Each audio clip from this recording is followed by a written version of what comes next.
আমার সামনে উপস্থিত মুরব্বীবর্গ, এই মাঠের মধ্যে, মাঠের বাইরে উপস্থিত লাখো ভাই বোনেরা, সাংবাদিক ভাইরা, ধানের শীষের ভোটাররা, আসসালাম আলাইকুম। আসসালাম আলাইকুম। আপনারা ভালো আছেন?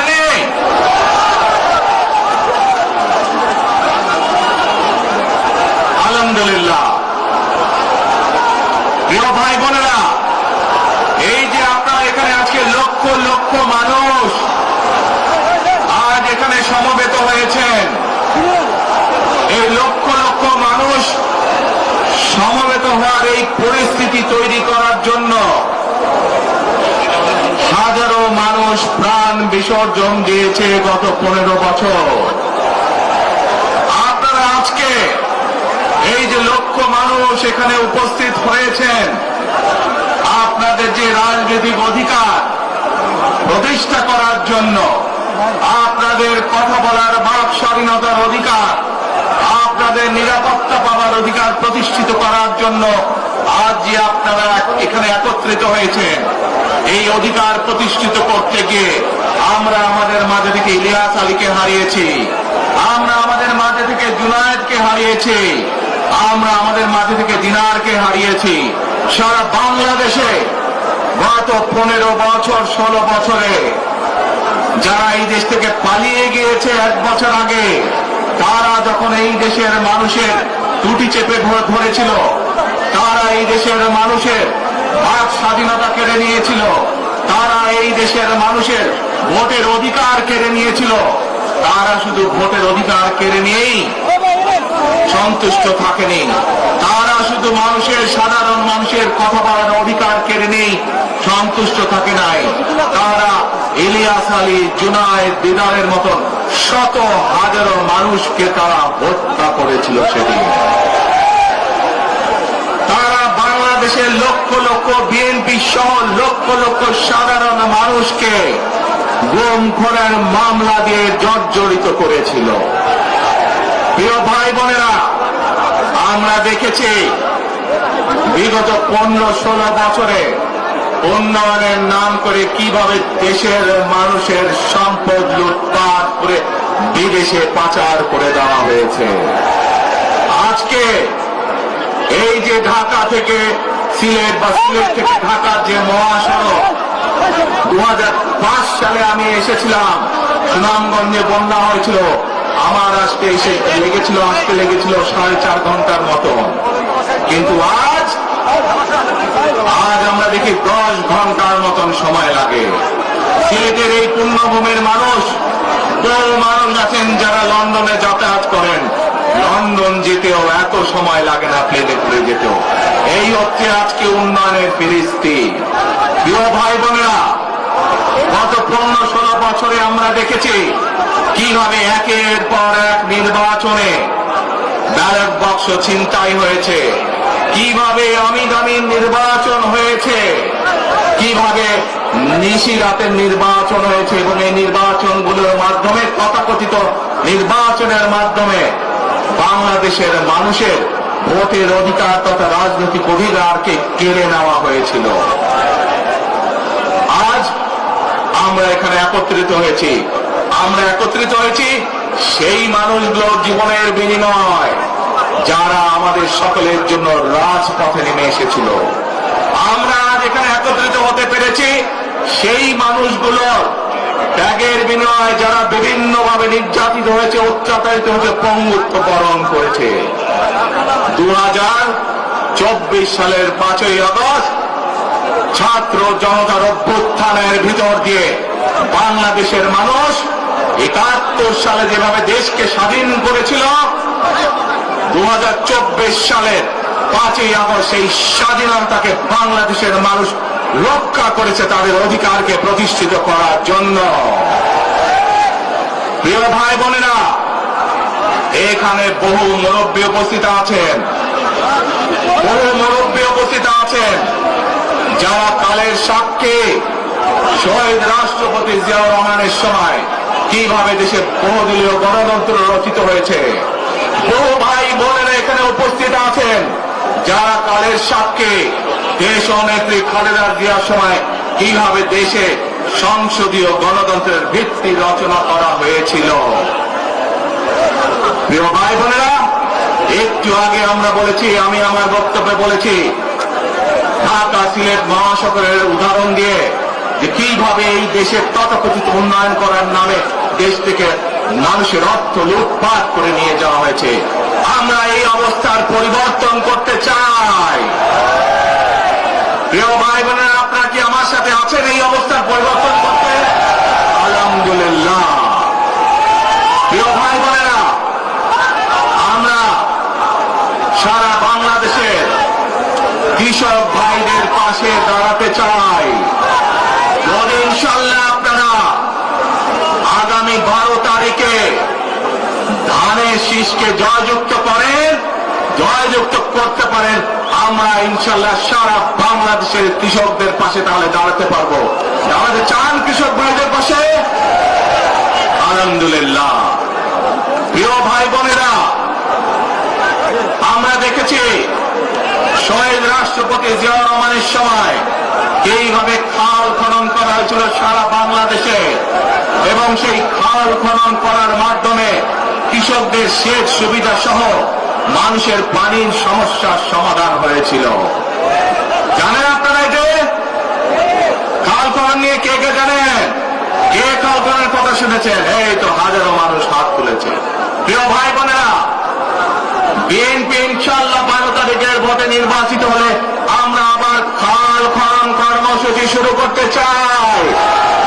সারা দেশে, সিলেটের বাংলাদেশ সারা দেশে খাল খনন শুরু করতে চাই। কারা কারা খাল খনন করতে চান? আলহামদুলিল্লাহ। আমরা দেশে খাল কাটবো, দেশের নদীতে পানি নিয়ে আসবো, খালে বিলে পানি নিয়ে আসবো। কেন? আপনাদের মনে আছে কয়েক বছর আগে কিভাবে ওই পাশ থেকে পানি ছেড়ে দেওয়া হয়েছিল, সারা সিলেট শহর ভেসে গিয়েছিল বন্যার পানিতে, মনে আছে? সেজন্যই আমরা বলেছি একটি কথা, আমরা দেখেছি গত 15-16 বছর কিভাবে এই দেশকে অন্য দেশের কাছে বন্ধক দিয়ে দেওয়া হয়েছিল। সেজন্যই আমি বলেছি দিল্লি নয়, দিল্লি নয়, নয় অন্য কোন দেশ, সবার আগে বাংলাদেশ। প্রিয় ভাই বোনেরা, আমি আরেকটি কথা বলেছিলাম, যখন স্বৈরাচার এই দেশের মানুষের ঘাড়ে চেপে বসেছিল, সেই কথাটা ছিল টেক ব্যাক বাংলাদেশ। মনে আছে? যে আমরা টেক ব্যাক বাংলাদেশের অর্ধেক পথে, হাফ পথে এসে দাঁড়িয়েছি, অর্ধেক পথে এসে দাঁড়িয়েছি। দেশকে আমরা স্বৈরাচার মুক্ত করেছি, আমরা গণতন্ত্রের প্রতিষ্ঠার যাত্রা শুরু করেছি। এখনো সেই যাত্রা শুরু হয়নি। 12 তারিখে ধানের শীষকে নির্বাচিত করার মাধ্যমে গণতন্ত্রের সেই যাত্রা শুরু হবে। টেক ব্যাক বাংলাদেশ মানে শুধু গণতন্ত্রই রক্ষা নয়, এর সাথে আরো কথা আছে। ওই যে বললাম খাল খনন, ওই যে বললাম কৃষক ভাইদের পাশে দাঁড়ানো, শুধু এখানেই থেমে থাকলে চলবে না। আমাদের দেশের জনসংখ্যার অর্ধেক হচ্ছে মা বোনেরা, অর্থাৎ নারী সমাজ। এই মা বোনদের কাছে আমরা নির্বাচিত, ইনশাল্লাহ 12 তারিখে ধানের শীষ নির্বাচিত হলে আমরা তাদের কাছে তাদেরকে স্বাবলম্বী করে গড়ে তোলার জন্য, এখানে আপনাদের যাদের সংসার আছে জানেন, স্বামী স্ত্রী দুইজনে মিলে সংসার সুন্দর হয়, যাতে আমাদের মায়েরা আপনাদের পাশে, বোনেরা আপনাদের পাশে থেকে সংসারকে সচ্ছল ভাবে গড়ে তুলতে পারেন। আমরা গ্রামে গ্রামে, শহরে শহরে সকল দুস্থ পরিবার যারা আছে, মধ্যবিত্ত নিম্নমধ্য সকল পরিবার কাছে ফ্যামিলি কার্ড পৌঁছে দিতে চাই। এই ফ্যামিলি কার্ডের মাধ্যমে আপনার পরিবার, আপনার মা বা আপনার স্ত্রী, আপনার বোনের মাধ্যমে আপনার পরিবার সহযোগিতা পাবে। কিন্তু এই ফ্যামিলি কার্ডকে যদি বাস্তবায়ন করতে হয় তাহলে কি করতে হবে? কি করতে হবে? ধানের শীষকে জয়যুক্ত করতে হবে। পারবেন ইনশাআল্লাহ। প্রিয় ভাই বোনেরা, কৃষক ভাইদেরকে যেমন কৃষি কার্ড দিতে চাই আমরা সহযোগিতা করার জন্য, মা বোনদেরকে দেশনেত্রী খালেদা জিয়া যখন দেশ পরিচালনার দায়িত্বে ছিলেন, মা বোনদেরকে বিনামূল্যে শিক্ষার ব্যবস্থা করে দিয়েছিলেন, মনে আছে? এখানে বহু মা বোন আছে সেই সময় তারা এই সুবিধা পেয়েছিলেন। আপনাদের ঘরে বহু মা বোন আছে যারা সেই সুবিধা পেয়েছিলেন। আজ সেই মা বোনদেরকে আমরা ফ্যামিলি কার্ডের মাধ্যমে খালেদা জিয়ার সরকার শিক্ষার সুযোগ করে দিয়েছিলেন। আপনাদের আগামী দিনের ধানের শীষের সরকার, বিএনপি সরকার, সেই শিক্ষিত মা বোনদেরকে, সকল মা বোনদেরকে অর্থনৈতিকভাবে আমরা স্বাবলম্বী করে গড়ে তুলতে চাই। প্রিয় ভাই বোনেরা, আসেন এবার টেক ব্যাক বাংলাদেশের আরেকটি কাজ বাকি আছে।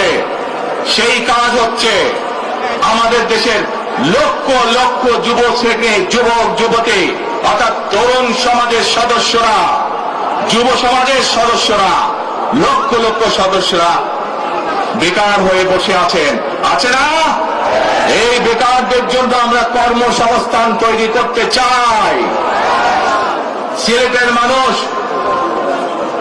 আদান নিচ্ছে, আচ্ছা আদানটা হচ্ছে, আদানটা শেষ হয়ে যাক।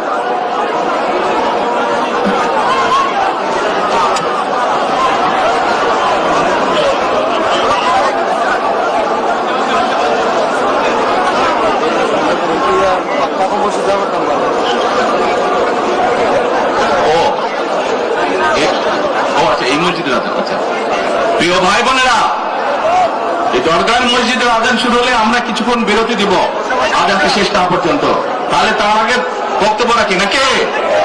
আচ্ছা, এই যে লক্ষ লক্ষ ভাই বোনেরা, সিলেটের মানুষ, অধিকাংশ মানুষ কোথায় যায়? লন্ডনে, তাই না? আরো অন্য দেশে যায়। কিন্তু এই যে মানুষগুলো যাচ্ছে, এই মানুষগুলোকে আমরা বিভিন্নভাবে ট্রেনিং দিতে চাই। ট্রেনিং দিয়ে ভাষা শিক্ষার মাধ্যমে আমরা এই মানুষগুলোকে দক্ষ করে গড়ে তুলতে চাই। সিলেটের বহু মানুষ সৌদি আরব সহ মধ্যপ্রাচ্যেরও বিভিন্ন দেশে যায়। আমরা এই মানুষগুলোকে দক্ষ করে গড়ে তুলে কর্মসংস্থানের সুযোগ তৈরি করতে চাই। কিন্তু সেই সুযোগ তৈরি করা একমাত্র তখনই সম্ভব যখন আপনারা ধানের শীষকে জয়যুক্ত করতে পারবেন। কি পারবেন? যুব সমাজের কর্মসংস্থান তৈরি করতে চাই। আমার লক্ষ লক্ষ ভাই বোনেরা বেকার হয়ে বসে আছে, আমরা তাদেরকে বেকার রাখতে চাই না। আমরা তাদের জন্য কাজের সংস্থান সৃষ্টি করতে চাই, কারণ তারা যাতে স্বাবলম্বী হতে পারে।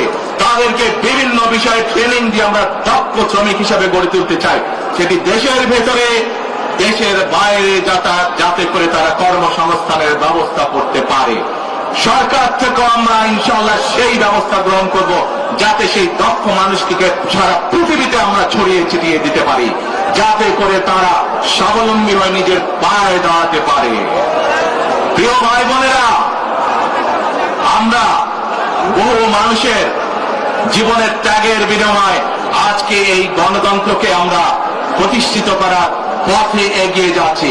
কিন্তু আমরা বিগত কিছুদিন ধরে খেয়াল করে দেখছি, বাংলাদেশের কোন মহল, এই দেশের ভেতরে কোন মহল ষড়যন্ত্রের চেষ্টা করছে।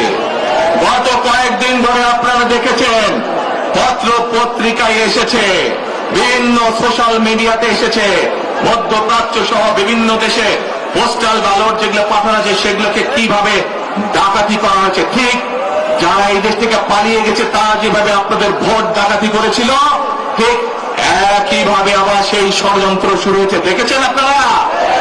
দেখেছেন? প্রিয় ভাই বোনেরা, সেই ষড়যন্ত্রের বিরুদ্ধে সজাগ থাকতে হবে।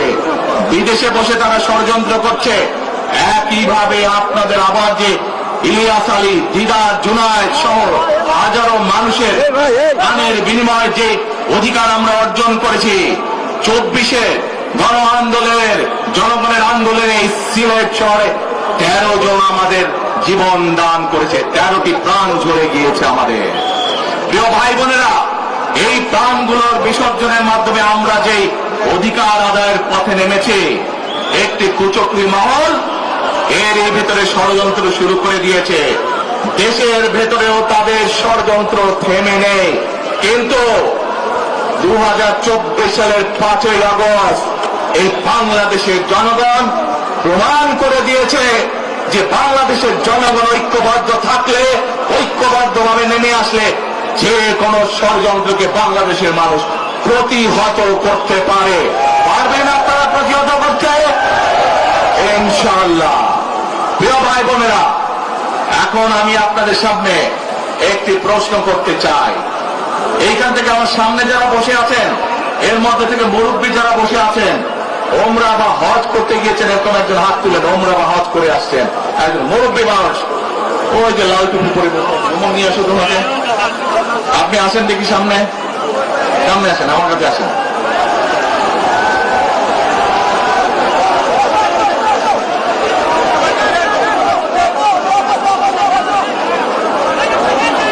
চশমা ঝুলছে, চশমা ঝুলছে।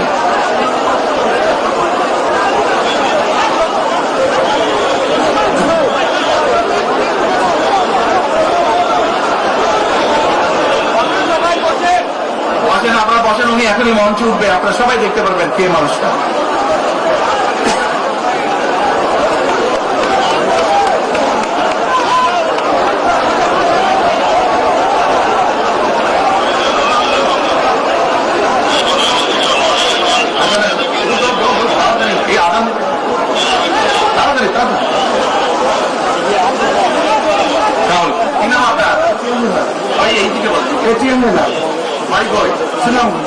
সুনামগঞ্জ, সুনামগঞ্জ কোথায়?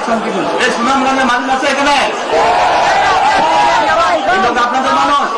আচ্ছা, এখন বলেন কবে গেছিলেন আপনি? হজ না উমরা গেছিলেন? এখন আমাকে বলেন, আপনি তো উমরা হজ করে এসেছেন, সাথে যান, আপনি কাবা শরীফে গেছেন, কাবা শরীফের মালিককে জোরে বলেন আল্লাহ। কাবা শরীফের মালিককে আল্লাহ। আল্লাহ। আমরা মুসলমান সবাই এই দিন দুনিয়ার আমরা যে পৃথিবী দেখি, পৃথিবীর মালিককে আল্লাহ। এই সূর্য নক্ষত্র যা দেখি তার মালিককে আল্লাহ। বেহেশতের মালিককে আল্লাহ। দোজখের মালিককে আল্লাহ। আপনারা সকলেই সাক্ষী দিলেন দোজখের মালিক আল্লাহ, বেহেশতের মালিক আল্লাহ, এই পৃথিবীর মালিক আল্লাহ, কাবার মালিক আল্লাহ। আরে ভাই, যেটার মালিক আল্লাহ সেটা কি অন্য কেউ দেওয়ার ক্ষমতা রাখে? রাখে না। তাহলে কি দাঁড়ালো? নির্বাচনের আগেই একটি দল এই দিব ওই দিব বলছে, টিকিট দিব বলছে না? যেটার মালিক মানুষ না, সেইটার কথা যদি সে বলে, এক সেরে কি করা হচ্ছে? হচ্ছে না? যার মালিক আল্লাহ, যার অধিকার শুধু আল্লাহ একমাত্র, সবকিছুর অধিকার উপরে আল্লাহর অধিকার। কাজেই আগেই তো আপনাদেরকে ঠকাচ্ছে, নির্বাচনের পরে তাহলে কেমন ঠকাবে আপনাদেরকে বোঝে নেবা। শুধু ঠকাচ্ছেই না মানুষকে, যারা মুসলমান তাদেরকে সেরেকি করাচ্ছে তারা। নাউযুবিল্লাহ। প্রিয় ভাই বোনেরা, কেউ কেউ বলে অমুককে দেখেছে, তমুককে দেখেছে, এবারে একে দেখেন। প্রিয় ভাই বোনেরা, 1971 সালের যুদ্ধ, যেই যুদ্ধে লক্ষ মানুষের প্রাণের বিনিময়ে দেশ স্বাধীন হয়েছে, আমাদের এই প্রিয় মাতৃভূমি, সেই মাতৃভূমিকে স্বাধীন করার সময় অনেকের ভূমিকা আমরা দেখেছি, যাদের ভূমিকার কারণে এই দেশের লক্ষ লক্ষ ভাইয়েরা শহীদ হয়েছে, এই দেশের লক্ষ লক্ষ মা বোনেরা তাদের সম্মান হানি হয়েছে। কাজে তাদেরকে তো বাংলাদেশের মানুষের মধ্যে দেখেই নিয়েছে। এখন প্রিয় ভাই বোনেরা, এই কুফরির বিরুদ্ধে, এই হঠকারিতার বিরুদ্ধে, এই মিথ্যার বিরুদ্ধে আমাদেরকে ঐক্যবদ্ধ হতে হবে। আমাদেরকে ওই যে টেক ব্যাক বাংলাদেশে থাকতে হবে। আমরা দেশকে স্বৈরাচার থেকে মুক্ত করেছি, এখন মানুষের অধিকারকে প্রতিষ্ঠিত করতে হবে। শুধু ভোট, শুধু কথা বলার অধিকার প্রতিষ্ঠিত করলে হবে না, মানুষকে স্বাবলম্বী করে নিজের পায়ে গড়ে তোলার ব্যবস্থা করতে হবে। প্রত্যেকটি মানুষ, বাংলাদেশের মানুষ যাতে ঠিকভাবে ভালোভাবে খেয়ে পরে বেঁচে থাকতে পারে, প্রত্যেকটি মানুষ যাতে নিরাপদে রাস্তায় চলতে পারে, সেই ব্যবস্থা করতে হবে। সেটাই হচ্ছে টেক ব্যাক বাংলাদেশ। আমরা বিগত 15 বছর দেখেছি, অমুককে বলে এসেছি তমুককে ক্ষমতায় রাখার জন্য, বলেছিল না? সেজন্যই বলেছি দিল্লি নয়। আমরা দেখেছি যারা 71 সালে ছিল তারা কাদের সাথে লাইন দিয়েছিল, যাদের কথা একটু আগে বললাম, যারা মিথ্যা কথা বলে ঠকাচ্ছে মানুষকে, আমরা দেখেছি তাদের আস্তানা কোথায়। সেজন্যই বলেছি যেমন দিল্লি নয় তেমন পেন্ডি নয়, নয় অন্য কোন দেশ, সবার আগে বাংলাদেশ। এবং যেহেতু আমরা বিশ্বাস করি দেশের মানুষই হচ্ছে আমাদের রাজনৈতিক সকল ক্ষমতার উৎস, সেজন্যই আমরা দেশের মানুষের ভাগ্য উন্নয়নে বিশ্বাস করি। এবং সংক্ষেপে আপনাদের সাথে যেই কথা বললাম, শুধু ভোট এবং কথা বলার অধিকার না, বিএনপি চায় আপনাদের দেশের মানুষকে অর্থনৈতিকভাবে স্বাবলম্বী করে তুলতে, দেশের নারী সমাজকে, মা বোনদেরকে, দেশের যুব সমাজকে, দেশের প্রত্যেকটি কৃষক সহ প্রত্যেকটি শ্রেণী পেশার মানুষকে বাংলা বিএনপি চায় আগামী দিনে ইনশাআল্লাহ সরকার গঠন করে প্রত্যেকটি মানুষকে স্বাবলম্বী করে গড়ে তুলতে। প্রিয় ভাই বোনেরা, সেজন্যই আমরা আরেকটি কথা বলি, আমরা দেখেছি কিভাবে শহীদ জিয়ার সময়, দেশে খালেদা জিয়ার সময় দেশকে আমরা এগিয়ে নিয়ে গেছিলাম, দেশে কলকারখানা তৈরি হয়েছিল, মানুষের কর্মসংস্থান হয়েছিল, দেশের মানুষ বেড়েছে গিয়েছিল। সেজন্যই আমরা বলতে চাই, করব কাজ, করব দেশ, সবার আগে বাংলাদেশ। করব কাজ, করব দেশ, সবার আগে বাংলাদেশ। শেষে আবারও আপনাদের কাছ থেকে আগামী 12 তারিখে ধানের শীষের পক্ষে ভোট চেয়ে একটি কথা বলতে চাই, ইনশাআল্লাহ আগামী দিনে বিএনপি সরকার গঠিত হলে আমরা নবী করিম সাল্লাল্লাহু আলাইহি ওয়াসাল্লামের ন্যায় পরায়ণতার ভিত্তিতে ইনশাআল্লাহ দেশকে পরিচালনা করব।